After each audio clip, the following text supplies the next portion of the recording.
तभी समझ में आएगा बेहतर ढंग से, इसलिए उसको बेहतर ढंग से देखना है।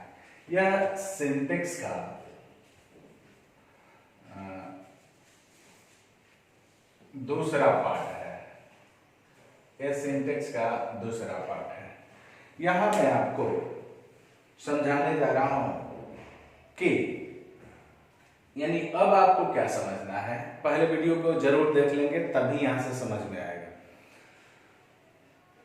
प्रीवियस वीडियो देखना अनिवार्य है अगर आप चाहते हैं कि सिंटेक्स वर्ब एंड एग्रीमेंट आपको पूरी तरह से बढ़िया से समझ में आए तो, इसलिए पहला प्रीवियस वीडियो अवश्य देखेंगे।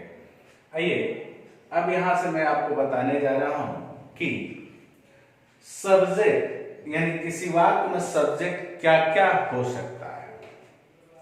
यानी किसी वाक्य में सब्जेक्ट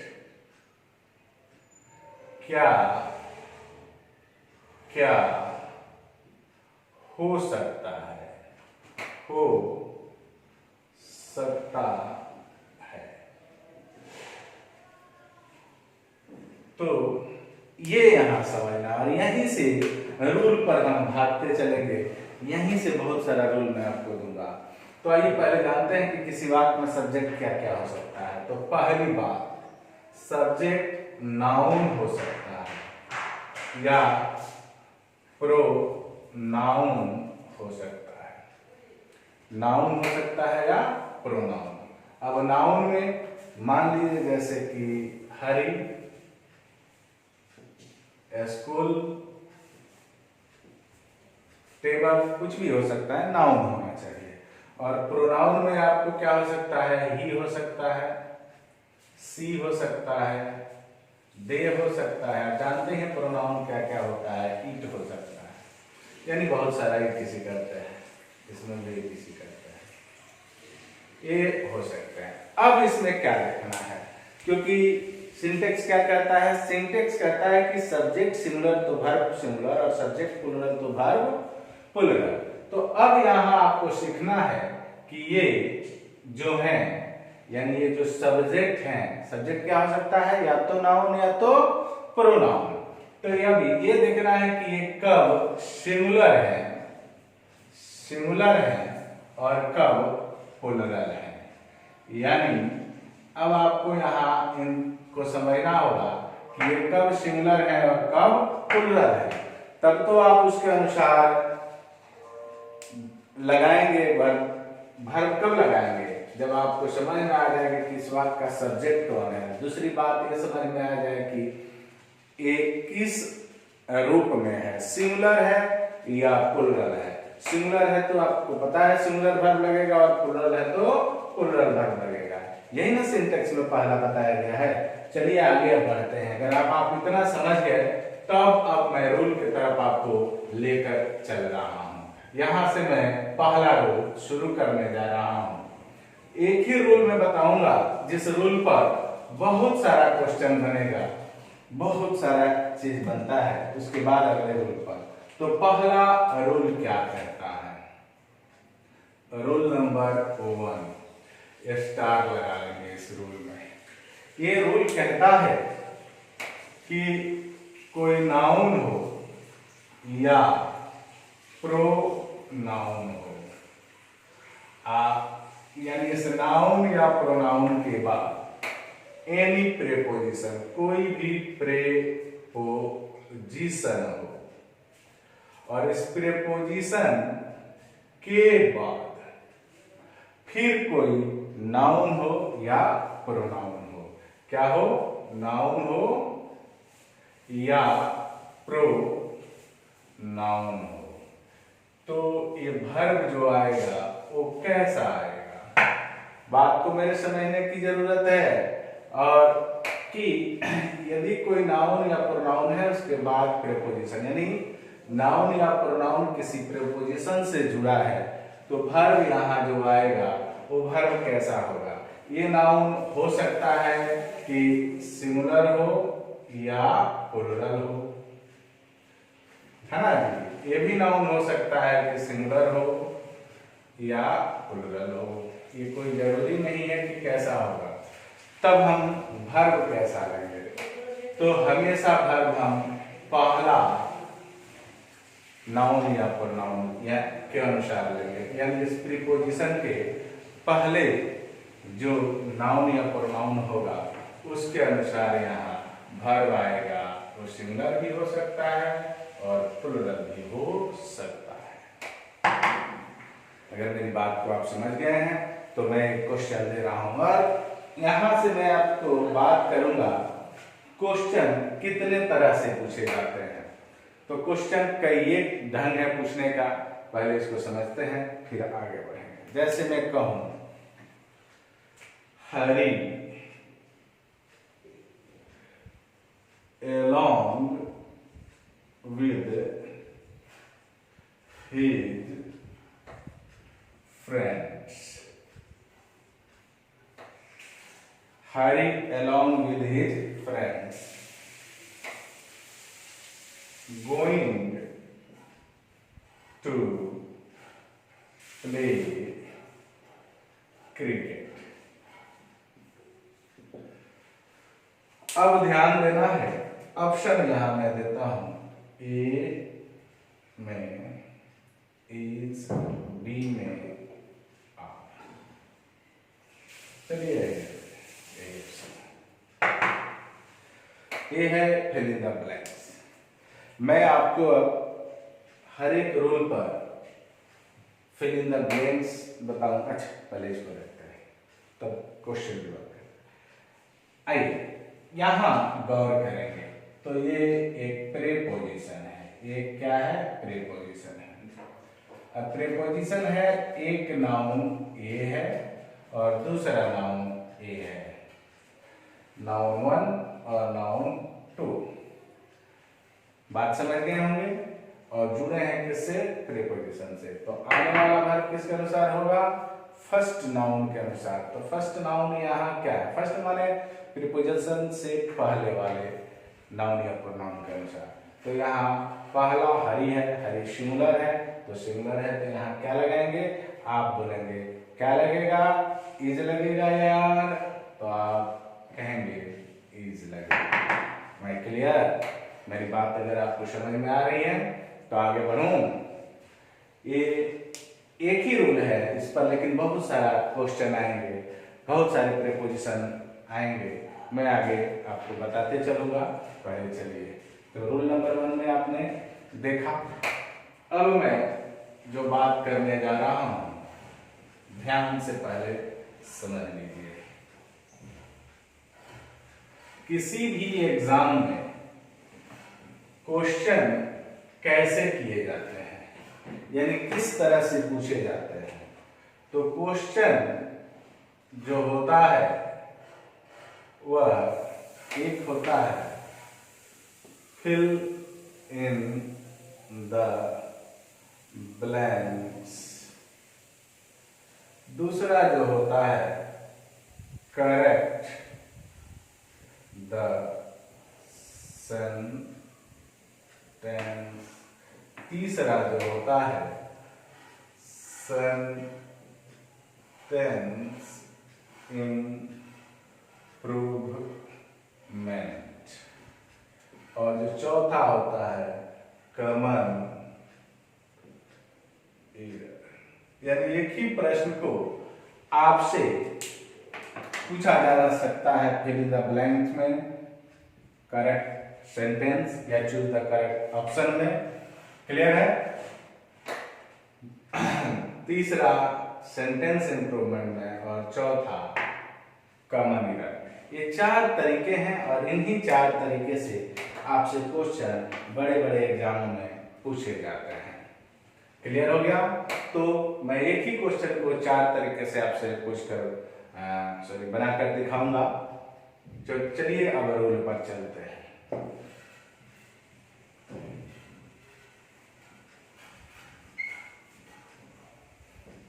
सिंटैक्स का दूसरा रूल है। दूसरा रूल कहता है कि नथिंग या everything,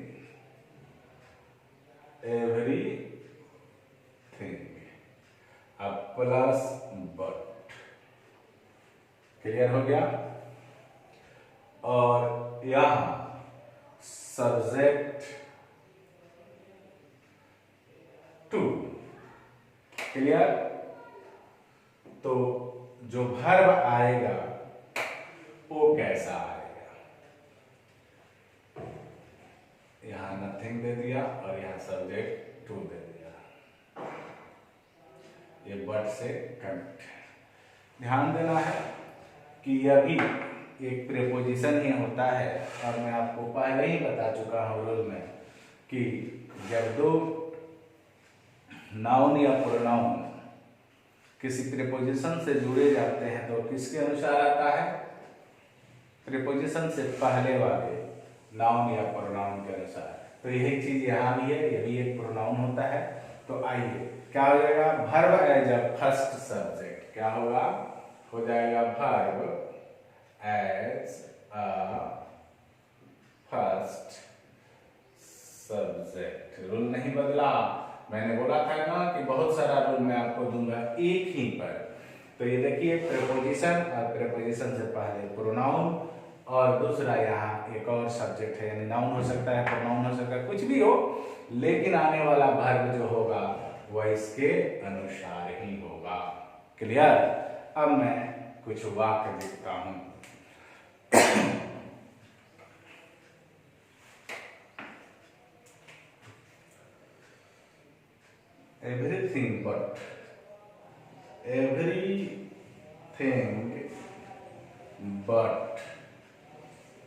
everything but some chairs,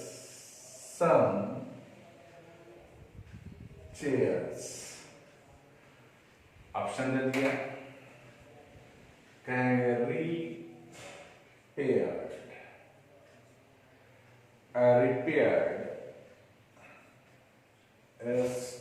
stirred, ये है fill in the blank का। और मैं यहाँ ऑप्शन देता हूँ was और were, क्या देता हूँ, was और were। हमें क्लियर। आइए अब आप बताएंगे कि आंसर क्या होगा। तो फिर वही आंसर होगा इसके अनुसार, यानी इससे पहले वाले के अनुसार। अब एवरीथिंग, और आपको मैं बता चुका हूं प्रोनाउन में कि एवरीथिंग सिंगुलर होता है और सिंगुलर वर्ब लेता है, इसीलिए कहा जाता है कि ये क्या होता है, सभी पूरे ग्रामर का निचोड़ होता है, क्योंकि वहां से आपको पता होना चाहिए कि ये सिंगुलर फॉर्म है या प्लूरल फॉर्म है, इंडेफिनिट प्रोनाउन है, और यह हमेशा सिंगुलर होता है और सिंगुलर वर्ब लेता है। तो जब ये सिंगुलर होता है तो ये चीज आपको पता चल गया, तब आप वाज लगाएंगे। कोई दिक्कत बोलेंगे नहीं। एक और क्वेश्चन रखते हैं। Nothing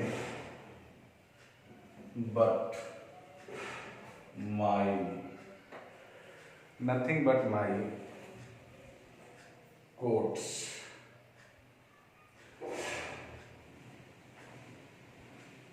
vast. ऑप्शन लगाते हैं ए वर, ऑप्शन बी लगाते हैं इज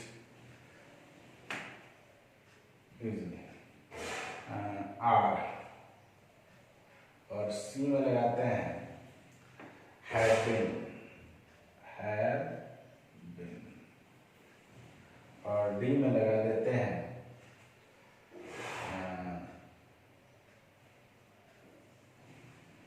हैज बीन।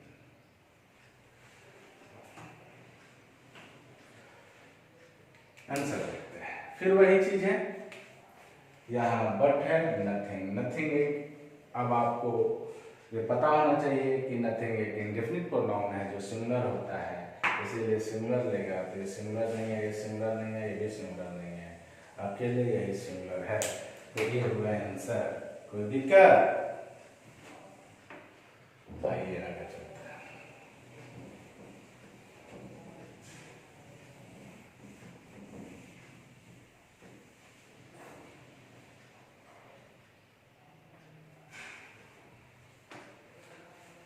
अगला, अब इसको टाइप बदलते हैं क्वेश्चन पूछने का, सेम क्वेश्चन रहने देते हैं और टाइप बदलते हैं, इसको सेंटेंस इंप्रूवमेंट बनाते हैं।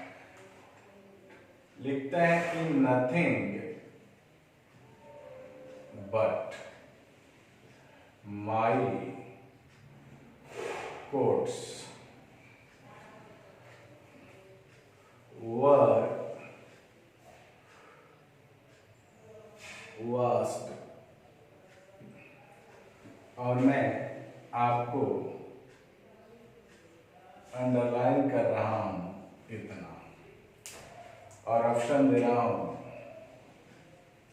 माई कोट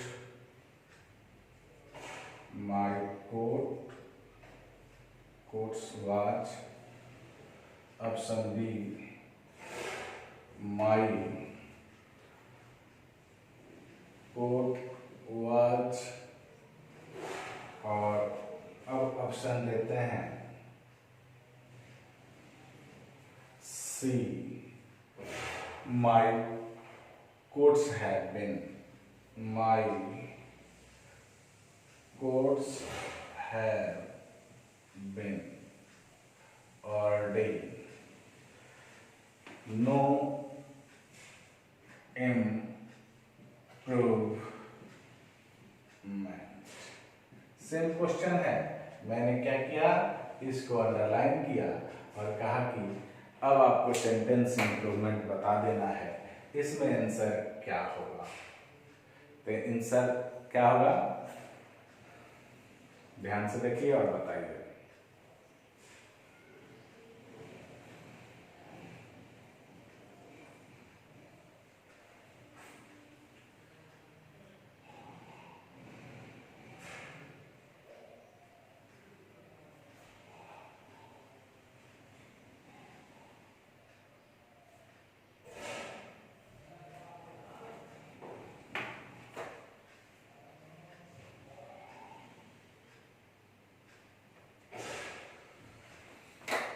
बोलिए, तो वही है, ध्यान देना है कि इसके साथ अब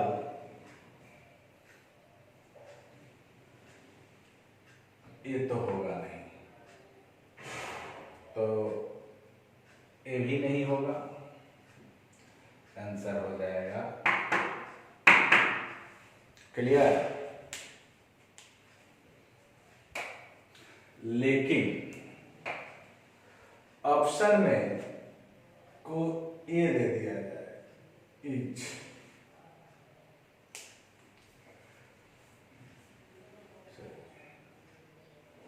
बात को समझे,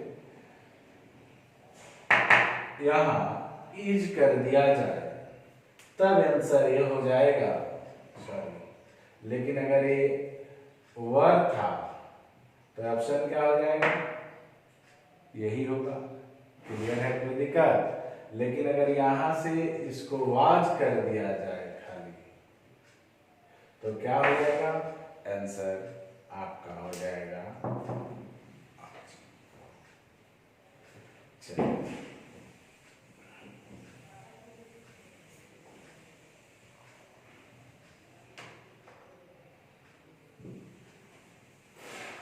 रूल 2 हुआ। तीसरा रूल क्या कहता है, रूल है थर्ड।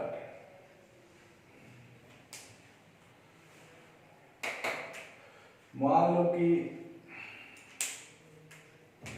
सब्जेक्ट दिया हो और क्वालिफायर दिया हो, क्वालिफायर क्या दिया हो, क्वालिफायर दिया हो, तो ये जो वर्ब होगा वो वर्ब कैसा होगा, तो ये जो सब्जेक्ट है वो सिंगुलर और प्लूरल दोनों हो सकता है। तो यहाँ जो वर्ब आएगा वो वर्ब कैसा आएगा, यानी ये वर्ब हम क्या लगाएंगे यही जानना है। तो हो जाएगा वर्ब एज अ सब्जेक्ट, यानी सिमिलर या प्लुरल, यानी सब्जेक्ट जैसा होगा, सिमिलर होगा तो सिमिलर और प्लुरल होगा तो प्लुरल। ठीक है, आइए एक वाक्य को गौर करते हैं। I your teacher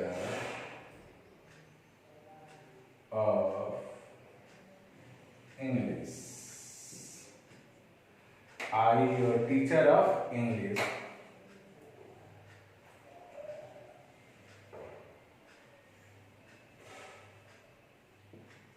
teaching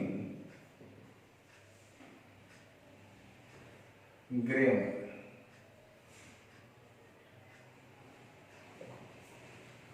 option है इज एम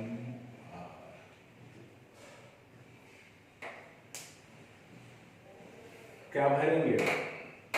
यही है क्वालिफायर। ए हो गया सब्जेक्ट और ये हो गया क्वालिफायर। तो इस सब्जेक्ट के अनुसार वर्ब लगा दो तो क्या हो जाएगा? एम हो जाएगा। क्लियर? एक और क्वेश्चन लिखते हैं। You the founder of this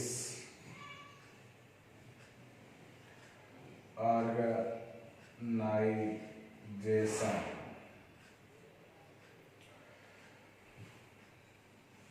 very intelligent।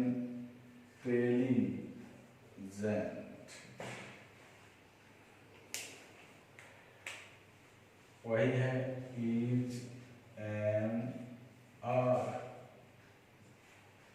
भरेंगे, क्या भरेंगे? देखो ये the founder of this organisation यानी तुम, ये क्वालिफायर कर रहा है, बता रहा है कि तुम क्या हो। तो ये क्वालिफायर है तो इसके अनुसार नहीं आएगा, इसके अनुसार आएगा तो क्या हो जाएगा? आर हो जाएगा। हमें क्लियर? कोई दिक्कत? अगर दिक्कत हो तो बताएंगे। आगे बढ़ें।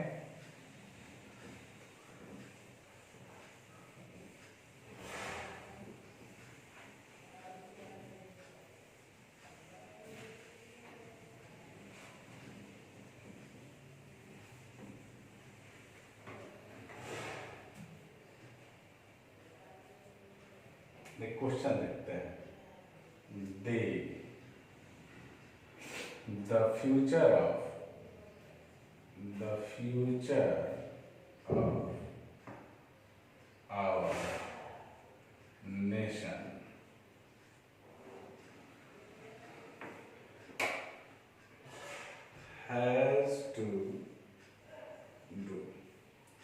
has to do something for us,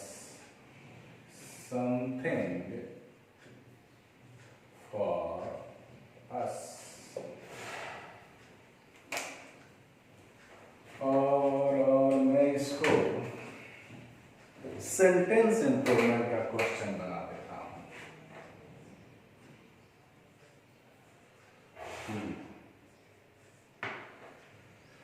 दे तो है ही, यू और सी में वी और डी में नो इम्प्रूवमेंट।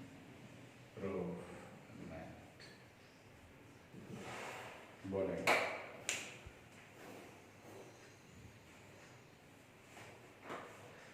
बोलिए क्या होगा आंसर? जाहिर सी बात है, बता देंगे आप। यहाँ हैज है तो सिमिलर आना चाहिए क्योंकि इसके अनुसार तो क्वालिफायर है, तो यही ना सब्जेक्ट है, तो यहाँ क्या भर देंगे?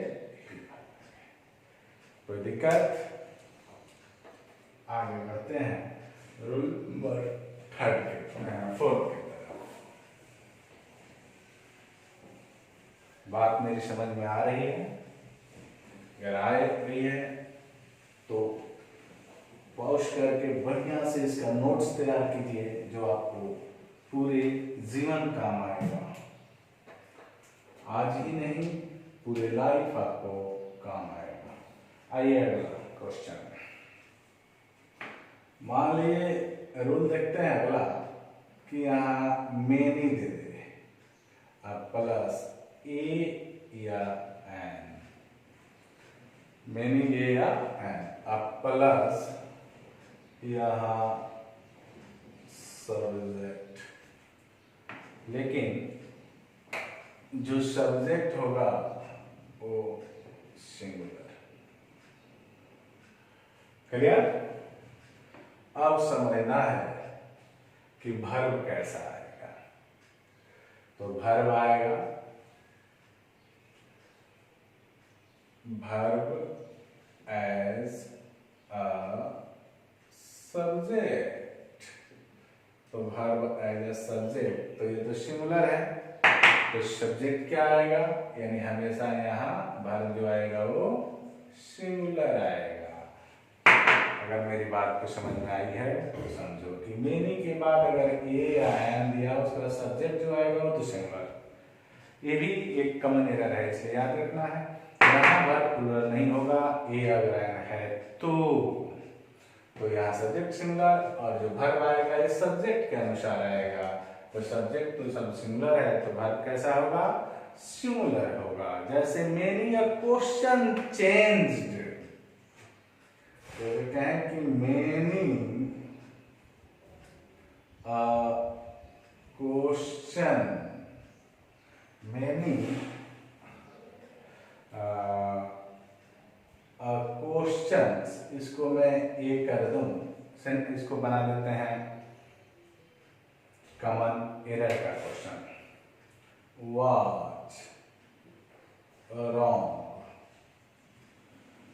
was wrong in the, इसको भी करिए, last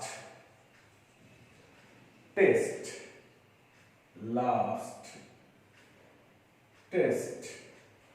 क्या कर दिए, लास्ट टेस्ट।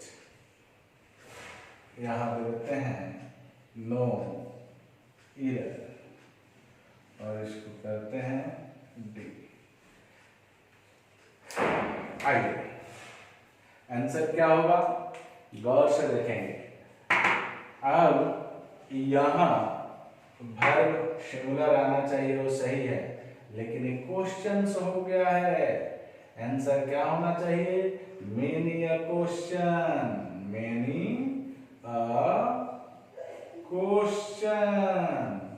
यहाँ एरर यहाँ से है कि वर्ब से है, तो कहीं पर भी पूछा जा सकता है, इसलिए समझदारी से काम करना होगा। आइए एक और क्वेश्चन इसी पर देख लेते हैं। सब क्वेश्चन कहीं ना कहीं पूछा है।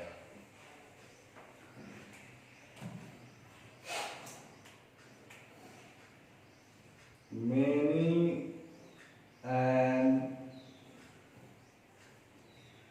fans, many and fans, इसको ये करें, was sold,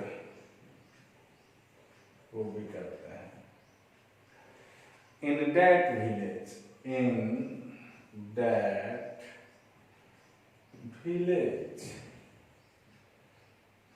अब इसको सी करते हैं और यहाँ बनाते हैं नो एरर। आप समझदार हो गए हैं, आप तुरंत आंसर बताएंगे, आंसर क्या होगा, क्या हो जाएगा, बोलिए।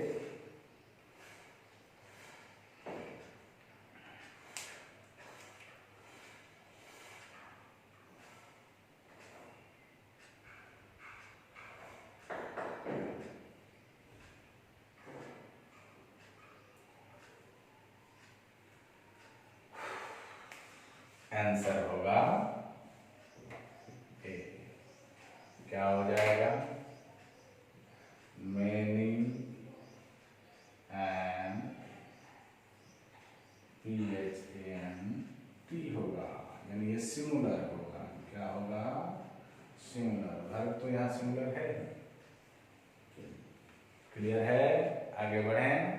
अब इसी को मैं ना एक सेंटेंस इंप्रूवमेंट में इसी का क्वेश्चन देखते हैं।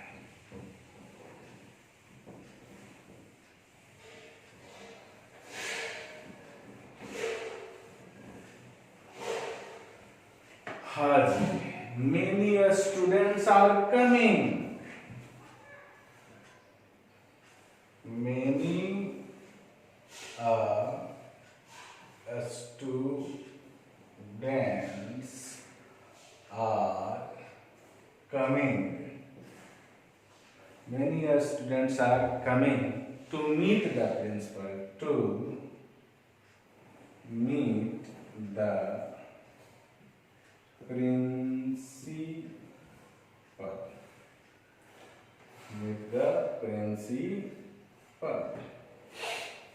और मैं अंडरलाइन करूंगा स्टूडेंट्स आर, ऑप्शन दूंगा student was, student was, option B दे देते हैं स्टूडेंट इज, स्टूडेंट इज, और सी में दे देते हैं स्टूडेंट्स वर, स्टूडेंट्स वर, और डी में दे देते हैं नो इम्प्रूवमेंट, जो हमेशा डी में यही होता है। चलिए अब आप देख लिए कि ए के बाद स्टूडेंट्स है तो गलत है, इम्प्रूवमेंट तो है, तो नो इम्प्रूवमेंट तो नहीं होगा आंसर, है ना, यानी इम्प्रूवमेंट है इसमें। क्लियर? तो ऑप्शन ए नहीं होगा। अब ध्यान देना है, मेरी एक के बाद वाज भी सही है और हिज भी सही है, वर गलत है ना, तो क्या होगा? अब क्या होगा? अब आंसर होगा बी। तो बहुत सारे आपने पूछेंगे कि सर वाज क्यों नहीं होगा? इसके लिए मैं शुरू में ही प्रीवियस वीडियो में बहुत सारा कंसेप्ट दिया हूं कि क्यों नहीं होगा, क्योंकि ये सारा कंसेप्ट किताबों में नहीं मिलता है बाबू, ये कोई शिक्षक आपको देंगे